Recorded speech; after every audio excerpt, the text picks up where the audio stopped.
much. So I want to preface this by saying that, funnily enough, I'm actually not that cricket obsessed a person. Despite the title, I'm a passive watcher. I will not take the remote and turn a game on myself. But yet I still know so much about this game. And I realize that's because cricket for Indians isn't just a game, but it's something that's linked to our national identity. And that's what I want to talk about for the next few minutes. So to fully understand how obsessed we are with cricket, I want to show you a clip. This is Mumbai Airport, the day that that India won the 2011 World Cup series.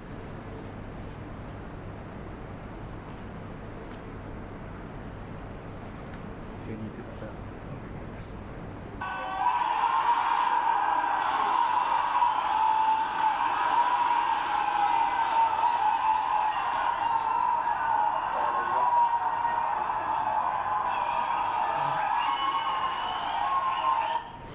Yeah, so it's a lot. And I can guarantee you that similar expressions of joy were happening all around the nation at that time, from north to south to east to west. And that's actually kind of a rare thing for the entire nation to gather and celebrate something together. So for some context, before the British came in, India as a country didn't really exist. There were a few hundred kingdoms that were all having their own customs and beliefs and constantly fighting and at war with each other. And so a question that a lot of people ask today is, what unites post-colonial India? And it's not any of these things. Religion, Muslim, Hindu tensions are still a thing. Caste-wise, that's actually like a social segregator. I'm going to touch upon that later. Language, we have 500 different languages in India. A lot of academics actually argue that the answer to this question is cricket. And the reason is that because we're so obsessed with it, it breaks down barriers of religion, caste, and language, and lets all of us come together and enjoy the game in that way. Someone who I want to highlight in particular while talking about this topic is someone called Palwanka Balu. He's a cricketer from the 1900s. Many people don't know about him today. He was actually an untouchable. Untouchables are basically the lowest rung in India's caste system. They were considered the lowest of the low. You couldn't, if you are untouchable, you can't live in the same areas as other people. You can't eat from the same plates as other people because they were considered polluted. And this was all happening in the 1900s when the caste system was very much still a thing. But he was so good in cricket that the Brahmins, the upper caste people, actually recruited him for their team because they wanted to win so badly. And he was a key player in defeating the European team in 1906 in this nationwide tournament that caused a huge amount of celebration and was reported in the newspapers. And even though he never made cricket captain, his brother did. Another untouchable was the captain over all these Brahmins instead. And so this was happening in the 1900s, pre-independence, at a time when the caste system was firmly still in place. And so he was one of the earliest proofs that caste does not define your self-worth. And a lot of people were saying this is kind of evidence that the caste system should be abolished and should be banned, which was a huge deal at that time. So moving past into the current day, I think something that a lot of modern Indians also love about cricket is that we win at cricket a lot these days. Now this wasn't always the case, mind you. So talking about our World Cup history, in 1975, in the round robin tournament, we won precisely one game out of all our matches. In 1979, we did even worse. We won 0 games. That's not good.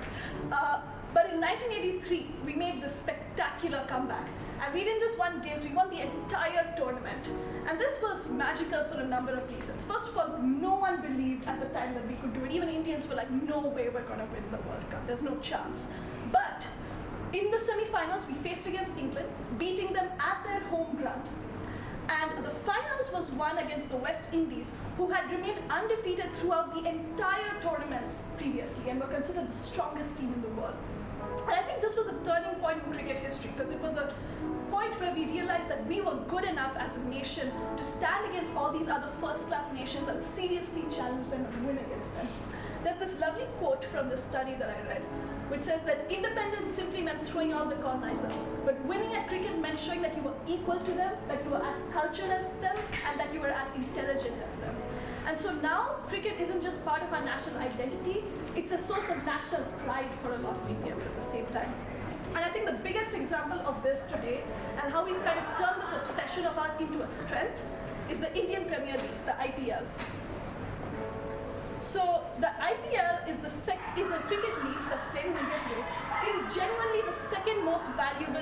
world. That means it rakes in more money than the NBA, it rakes in more money than the English Premier League. It's only second to the NFL. And that's because of its huge audience. You can imagine a cricket-obsessed nation. There's going to be of 1 billion people, there's going to be so many people who want to watch. And I think this is a prime example of how India's kind of started to set its own agenda when it comes to cricket. These are some rules that are there in the IPL.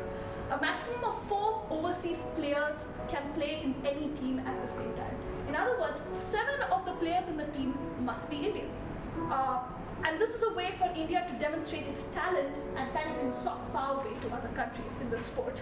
Another telling part is that Pakistan is genuinely banned from being in this competition. No, that's true. If you are a player in Pakistan, you cannot play in the IPL since 2008 because there were a series of attacks. But putting all that aside, the IPL is problematic in some ways that I'm not going to go into right now.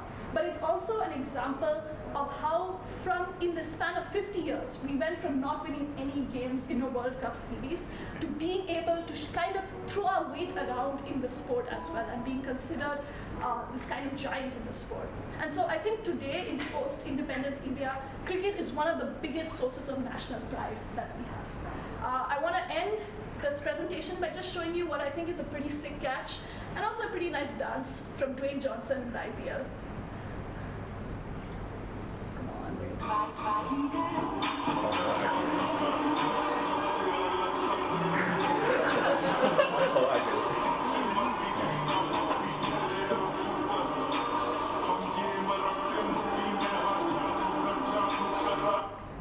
Thank you all very much.